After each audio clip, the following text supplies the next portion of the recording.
ఆండాళ్ తల్లి అనుగ్రహించినటువంటి తిరుపావై దివ్య ప్రబంధము. ఇందులో మనం ఇవాళ 16వ పాసురంలోనికి ప్రవేశించాము.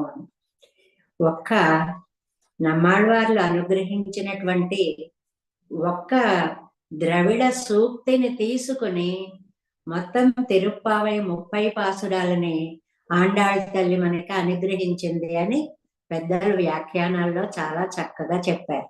ఏమిటి ఆ సూక్తి? వేదం వల్లార్గళై కొండు విన్నోర్ పెరుమాన్ తిరుప్పాదం పణిందు. ఈ ఒక్క వాక్యం అండి. అంటే వేదవేత్తలైనటువంటి పెద్దల యొక్క శ్రీపాదాలని ఆశ్రయించి నిత్యసూరి సంసేవితుడైనటువంటి పరమాత్మ యొక్క పాదాలని ఆశ్రయించాలి. ఒక్కటే వాక్యం. వేదవేత్తలైనటువంటి భాగవతోత్తముల యొక్క శ్రీపాదాలని ఆశ్రయించి నిత్యసూరి సంసేవితుడైనటువంటి పెరుమాళ్ల పాదాలని మనం చేరుకోవాలి అని.